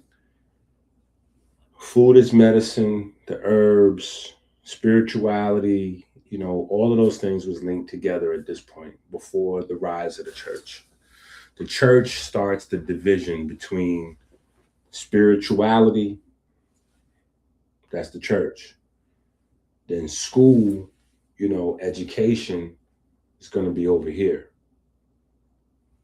And then you're going to have secular educations, right? So you'll still have your trades and your craftsmen providing their own educations, right? So you have brick people and construction and seamstress and just different little things that people know how to do, even if you know how to cook or you're a baker or whatever. They're providing their own, but general education for the populace, that's going to be sanctioned by us, but not done by us. And then, of course, much later on, when they have teachers becoming doctors, and then the doctor being, at this time, still separate from a physician. So early on, you had physicians, because physicians dealt with the physical body, right? And then somewhere along the line, the physician and the doctor concept kind of merged together. Now, and this is why I say I was dreaming of a lot of this stuff to actually happen. Now you have all those things coming back together again. All those things are now coming back together again. Everything is coming back together again, right? But it's the wild, wild west. It's the wild, wild west. And because it's the wild, wild west, there is going to be control. Controls will be applied. Controls will be applied. And everything is already being set in place for instant control to just snap into place. Control's already snapping into place, even though you can't see it, right? But because you have so many people already saying things like food as medicine, overnight it's going to be very, very smooth for the regulation to pop in. It's going to be very, very smooth, right, for the regulation to pop in. Now look at this. I just type in exercise medicine, and you see the same thing popping up with exercise, right? Look at that. This is PBS. How exercise may be the most potent medical intervention ever known. And they just showing you people, oh, this is my neighborhood. That's funny that they show my neighborhood on this clip here. That is interesting. This is what they did to make the people of the neighborhood a little bit more calm about tearing down Yankee Stadium. They put up a little exercise park over there. But anyway, right? Sports medicine, right? Exercise as medicine, right? Exercise is medicine. This is the Institute on Aging and Longevity, and TEDx, of course, they always in the middle of it, and Institute of Human Anatomy, and all of these places, you now see doctors, right? Exercise is medicine, copywritten, or trademarked, right? So what does that mean? What does that mean? That means in the not so far ahead future, we're going to wake up one day, poof, and you're going to need to prescribe exercise. You're going to need an exercise prescription. You're going to have to prescribe exercise. You're going to have to prescribe food, right? You're going to have to prescribe food, prescribe medicine, right? So the same way back in the days, now we just went through an era, and that's one of the things about these new guys that's just jumping out there calling themselves naturopathic doctors, or, they got a certificate that they bought online for $50 from a quick, paper mill. Oh yeah, here's a doctor of naturopathy. You know what I'm saying? I had to go to a real school and pay real money for mine. I didn't get my doctor of naturopathy on the internet. I'm not saying that to denigrate getting certifications on the internet. I'm just saying I didn't get mines. That I didn't get on the internet. I had to sit in a school for months. And I got out early because I was the head of the class. You know what I'm saying? But I actually sat in a real vocational school, right? And I was cheating because it was an old guy. I made sure I sat next to him. Now, he might have thought he was slick for sitting next to me, but I was cheating sitting next to him because he knew everything I didn't. You know what I'm saying? Because the way Dr. Brown had our school set up, you had to learn pretty much all of the traditions. So there was a few months that you had to spend in everything. So it was wild, and it was costly, you know, because you had to do acupuncture and herbs and this one and that one, and you had to learn about the soil and, you know, planting and all kinds of stuff. It wasn't just herbology, because herbs is really like therapeutic use of herbs and all that, making tinctures and all that kind of stuff. But they went further. The school went further to farming and all that. And, you know, I'm from the Bronx. Ain't no farms in the Bronx. You know what I'm saying? So I was sitting next to the old dude. He was into the farm, you know. He knew all that. He had a farm and all that, you know. So yeah, I'm sitting next to him. He know all that composting and yeah, all that. He got that on tap. I'm like, well, you don't worry about nothing else. I got us. We Gucci. Because I know everything else. Don't you worry. You know what I'm saying? Mitochondria, this, that, you gotcha. Gotcha. You know what I'm saying? That you keep us together with the nitrogen and the phosphorus in the soil and the leaves turning yellow and all that. We're gonna get through this. You know what I'm saying? But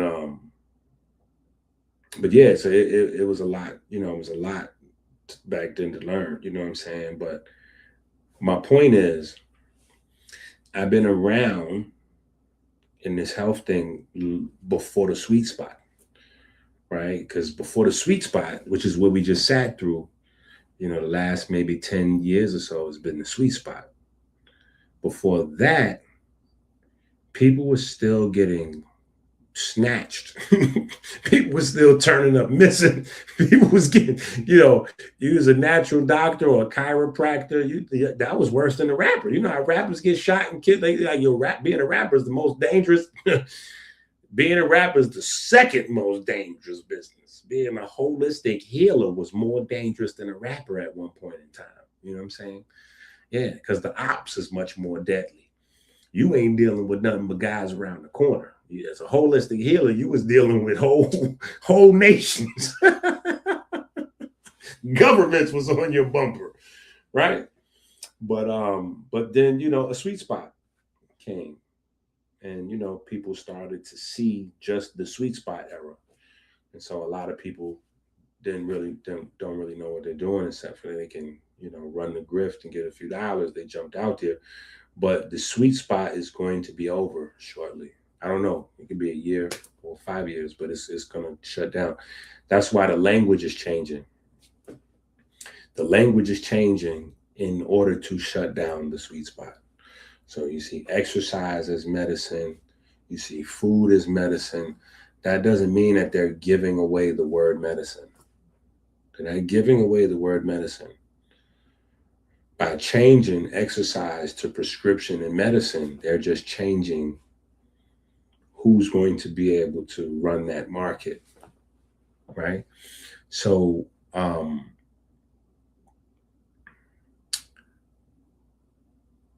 you might think in your mind, well, anybody can talk about food, sure.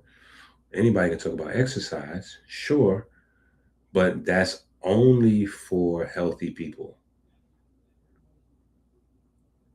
right? So say, for instance, if you at home, your name is John, right? John, if you're talking to your coworker and you are relatively healthy and your coworker is relatively healthy, and you telling your coworker, man, you know, these blueberries are good to fight whatever, dementia or diabetes or whatever, right? You good. You good. But say you relatively healthy, John, and your coworker is a diabetic, and you tell that same story about the blueberries being able to fight diabetes, you could be practicing medicine without a license.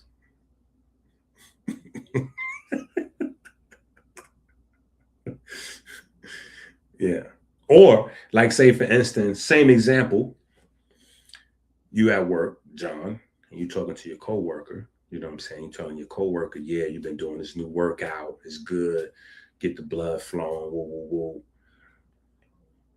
And your coworker like, oh, word, I'm gonna start doing that. That sounds like, oh yeah, I'm gonna start, I'm gonna incorporate that into my program. Yeah, I'm gonna put wifey, I'll be working out with wifey. I'm gonna put wifey, I'm gonna take that back. You good.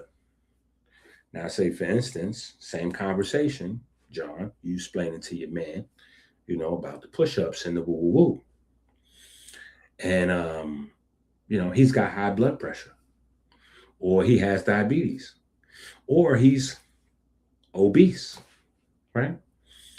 Well, again, in a new world, you might be practicing medicine without a license, because exercise is medicine. If you're talking to somebody, right, that has a chronic illness, heart disease, high blood pressure, diabetes, obesity, their brain is decaying to some extent.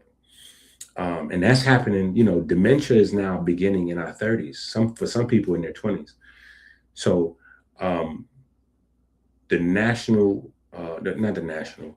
the World Health Organization has already signed off. They already signed off. 98.9% of Americans are considered to be unhealthy. So 98.9% of Americans is unhealthy. That's 99% of it. It's 1% of America is looked at as healthy. So if you share health information about food or exercise to that 1%, you good. If you share health information to the 99% of people, the sick people, you could be considered practicing medicine without a license. Just saying. So it could get wild. It could get wild. So just in preparation for however that should go, you need to be lit. You need to have a complete library in your house already, locked in, just in case. You never know. You know what I'm saying? You need to, just in case. You need to have a whole library locked into your crib already, to where you have the info. You need to have as much of it on tap, and then, of course, we need to be, we need to do what we need to do to be able to move about freely and do what we do, right? So there's that part. So the Wild Wild West thing is going to slowly but surely, change. The landscape will change. The landscape will change. You know what I'm saying? The landscape will change. So there's that. Bringing us full circle back to our Black's Anatomy books, right? So when we get into, now let's go into some of the other parts. Let's go into some of the other parts of the book.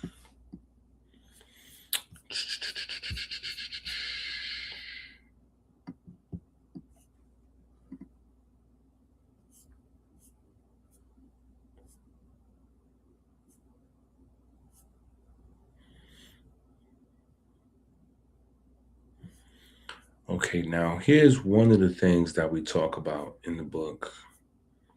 To go back to the breath. I think this is an important thing before we go anywhere else. To go back to the breath, right?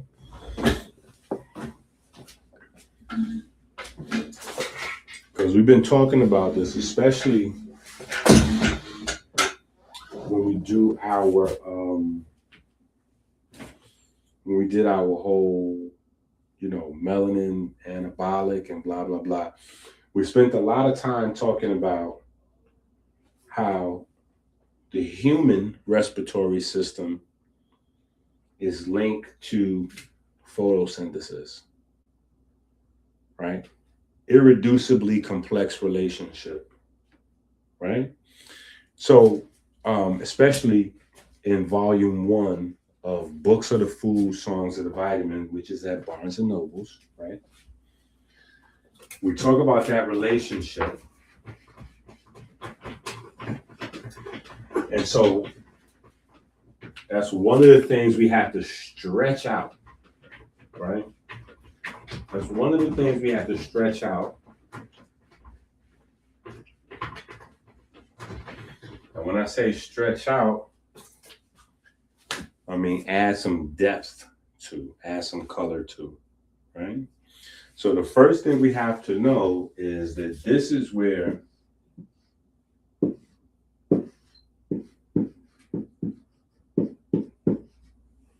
plants comes from, right?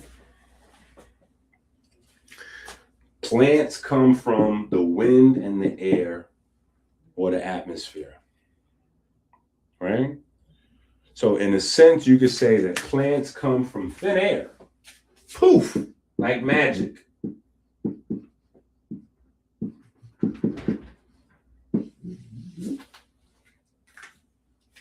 Right? Plants come from the air. Right? Plants aren't coming from water. Plants don't come from the soil. Plants don't come from the light. Plants come from the air. The invisible air. That's where plants come from.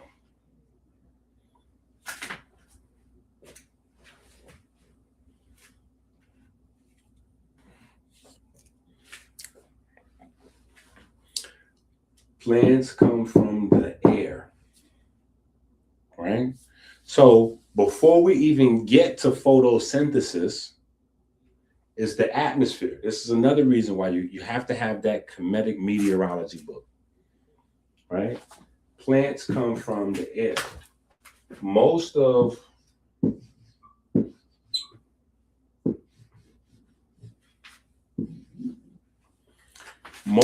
the flesh, the mass, the matter of what a plant comes from, whether it's a shrub, an algae, a bush, a 10,000-pound tree, it doesn't matter what it is. It comes from the carbon in the air.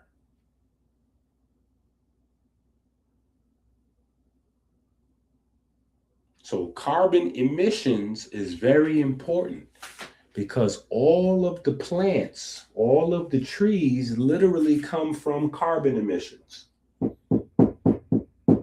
That's where they come from. That's what plants are created from, right? The soil, the water in the soil, that is not where plants come from. Those are the things that fertilize a seed to germinate. But the carbon in the air is where the flesh comes from. It's the bulk.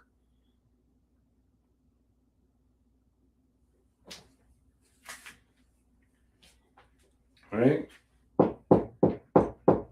So this is the other part to the irreducible complexity. So it's not just a matter of understanding that plants are doing photosynthesis, and so they're making food for the animal kingdom. The animal kingdom is making carbon dioxide. So we're making the main food for the plants. The main food of the plant is the air. Thin air, air. That is where plants get their weight from. Right?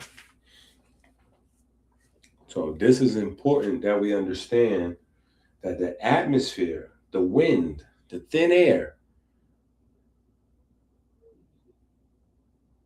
is important beyond just our breath, right? It is the foundation of our food chain. It's the foundation of our food chain. Because it doesn't begin with the plants, it begins with the air. So not only are we breathing in air, it's the foundation of our life, our consciousness, our spirit, our electricity, right? Our vital principle. But it's also the flesh of the plants. So when you look at a plant is inside out to what a human is. So whereas the breath or the air is the animating inner principle of what is unseen in a human, in a plant, the air is the constructive bricks to everything that you can see in a plant. So when you look at a tree, the big body of that tree, it comes from a plant. Comes from the air, right? It's pulling up water, sure. It's using minerals from the soil, sure. But that's not the bulk of what makes a plant. The bulk of what makes a plant is carbon, and that carbon comes from the air, right? This is important, right? Because there's some parts that we don't really go into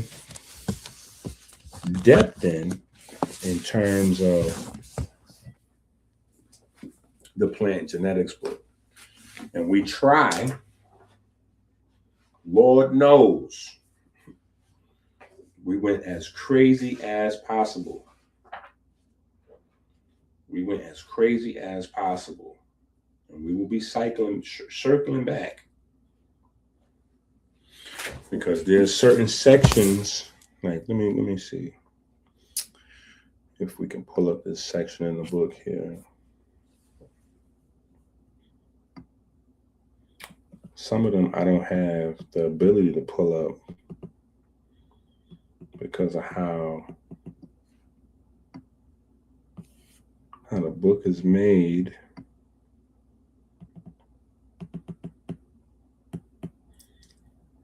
Yeah, some of them is only in the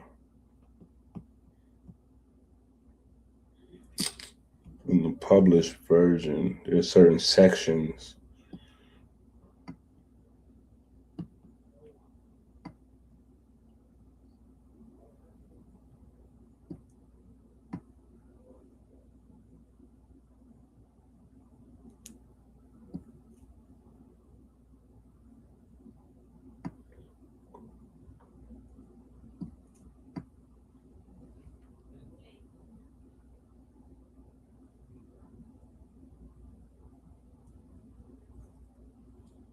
Oh yeah, we can go through this. No, we might have to start a whole nother live to do this.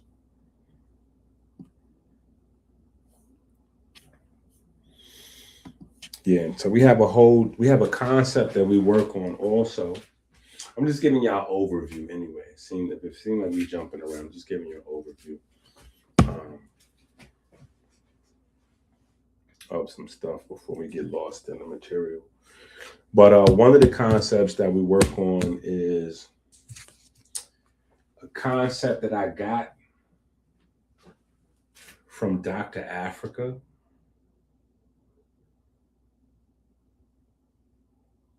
Yeah, the C. And I, you know what? I'm not even going to say I got it from Dr. Africa, because I didn't realize that I got this from Dr. Africa until I had already did my thing. You know what I'm saying? So I already had this written out and everything. And when I'm going back, reading over it, I'm like, ooh, I gotta, when I talk about this, I gotta give some props to Nutricide. So if you don't have Nutricide, that's a good book. You need to have that in your library. Dr. Africa book, Nutricide. he was talking about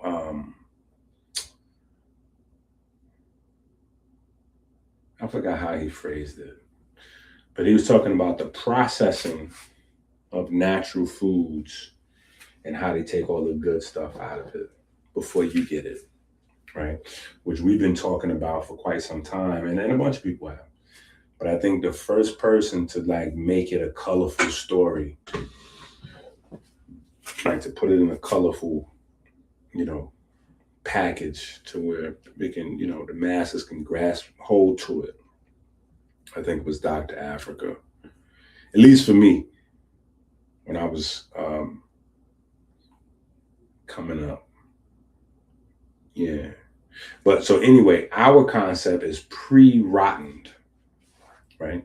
So we talk about food being pre-rottened, right? Being pre-rottened. And there's some obvious places of contention, right? Where you can say, okay, hold on. Food is not pre-rotten because rotten food means it's like bacteria or microorganisms breaking the food down. But you don't need microorganisms to break the food down when you have the machines to do that, right? The machines are doing that part for it. So when you get the packaged food, it's already pre-rotten, meaning the vitamins are gone, the minerals are gone, the animating vitality is gone, the pigment is gone, the fiber is gone, right? All of that is what makes the food worthwhile. It's gone. It's pre-rotten, right? To the point where it can't get rotten, right? So the shelf life is almost indefinite because it's the valuable things in real food that makes food break down, right? It's the valuable things that makes that happen. So when you remove all those things, what's left doesn't have a value. So microorganisms were not like, you know, when people started putting memes on social media showing like a McDonald's French fries could last a bazillion years, or a Burger King burger, or whatever the case may be. What's missing from those conversations, regardless of how true or not they are, is that the idea that they're based around is that microorganisms are not interested in eating those.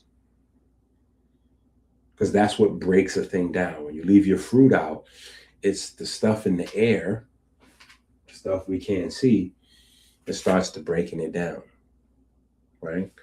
And once it starts to really breaking down, then, you know, we consider it rotten, but it's activity of microorganisms going, you know.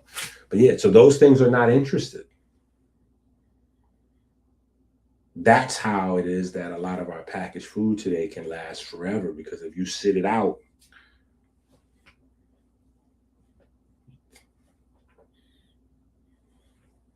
the microorganisms are too smart to consume it. So if you open a pack of dry ramen noodles and sit that on your counter, it's just going to look the same every day. You know what I'm saying? After a while, it'll get dusty, you know, and you have to dust it off. But other than that, the ramen noodles will be just ramen. They'll be right there, right? Nothing is going to eat the ramen noodles. They're ramen noodles. Be totally safe right there. Take them out the package, sit them on the counter, right?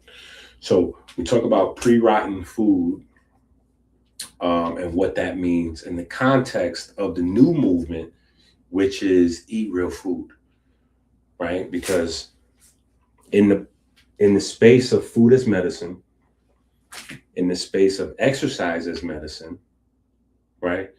The whole concept is America is the most unhealthy country in the world. We got to get our health back, right? Or at least, you know, get healthy if we've never been healthy before. So I don't even know if get our health back even applies, but we've got to get healthy, right? And so in that space, it's eat real food, right? That's the thing. Get back to eating real food. So in order to really understand what that means, because most of the people promoting it I know they don't really understand that at the fundamental space because no one's having the conversations we're having, right? They're not going, wait a minute. You got to break food down through the tricarboxylic acid cycle and blah, blah, blah, and turn it into, what we know of as electrons and protons, but electrons and protons are not even real things, right? An electron is not actually a thing. See, that's where it gets even crazier when you find out that the things that make up the larger things are not actually things. It gets more complicated, right? Because an electron is not an actual thing. It is not a physical thing. Even though all physical things are made out of electrons, electrons are not actually physical things, right? Physical things are composed of atoms, right? But atoms are made out of electrons, and electrons aren't made out of anything, technically.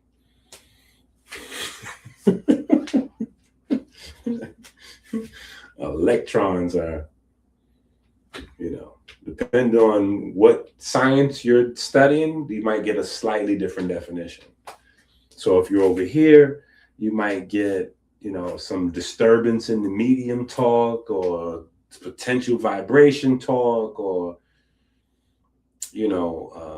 kinetic conversion of, this or that, or you might get, a standing wave, or you might get a wave probability, or you might get a potential cloud of charge, right? Depending on where you are, depending on what exact scientific discipline you study in, you'll get a slightly different definition for exactly what a proton or an electron is, because they're not physical things,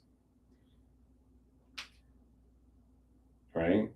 But it's those things which make up real food, because it's those things which animates your body.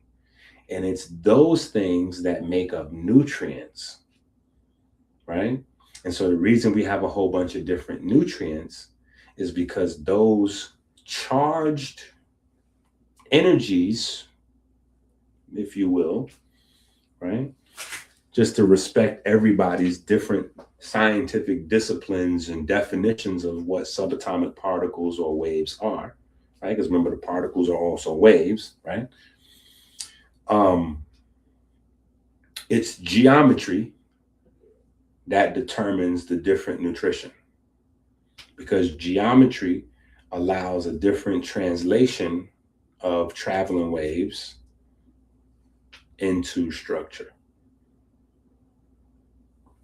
Different nutrients made out of different molecules, and different molecules just carry different types of geometry of charge, right? So this comes down to shape. Everything in our universe, because the universe is simple, we're dealing with standing waves, traveling waves, and pretty much that's it. The whole universe is just waves, right? Traveling waves, standing waves, but waves nonetheless. That's it. The only thing that adds difference is how those waves come together and form different shapes, right? So again, that takes us to this whole ancient concept of understanding geometry in a spiritual context, right? Which again,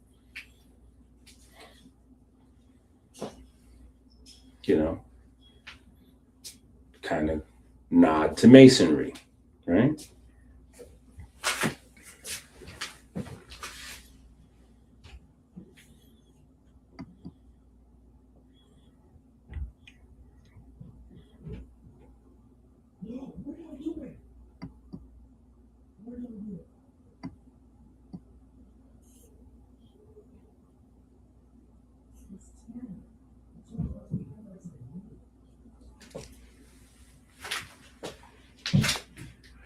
Chase, I can hear you, sir.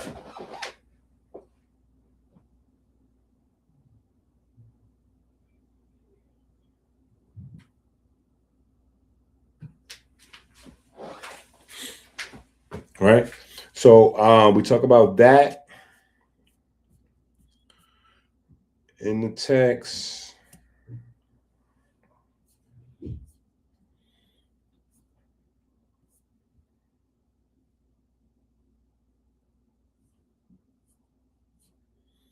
Right, and then as we go through the text,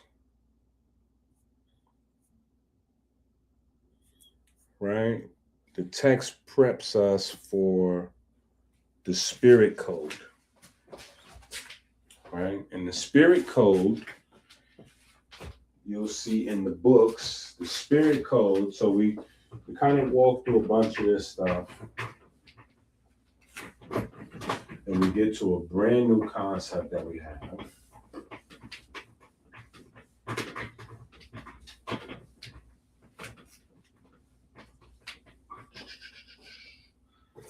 Dun, dun, dun, dun, dun, dun, dun, dun.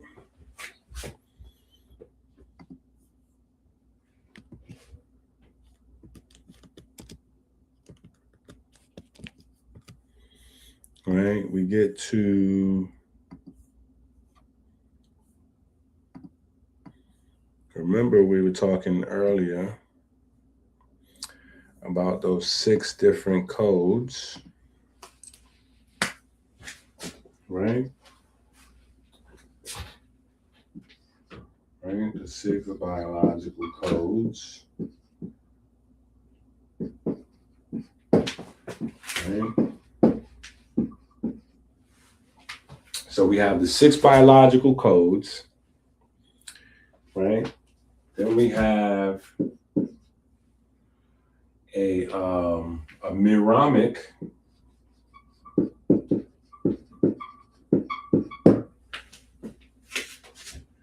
set of codes, a genomic set of codes, right? And we have a couple of other pieces that I can't tell y'all yet about. You know how we have our policy. I can't, till I release the book, I can't admit. But it's a few other pieces that comes together and make what we have as the spirit code. So the way that the breath manifests into the flesh as an operational system, right? So it is the 6 codes that we discussed, like your codons would just be one of these. Epigenetics is one of these, right? The proteome or proteomics is one of these. Then we have miromics, genomic. Then we have a few other pieces that we add. And we have one cohesive working blueprint of how all of this is functioning, right? And all of that is going to be in a very simplified version in the books. These recipes all look crazy. Yeah, and I'm definitely grateful to collab with Ink. Like he's been, sort of like a silent mentor, kind of like, guiding me through a lot of these different processes, and me reaching out to him. What do you think about this? What do you think about that? So that's just a testament to a lot of information that I gathered from him and other people. Lamar, don't take my word for it. Stalin, Society Baby, Dead Stop, Madman, Jeremiah. Thanks to the whole chat. It's not just kitchen chemistry. You gotta add chemistry in the kitchen. And well cooking. Yeah.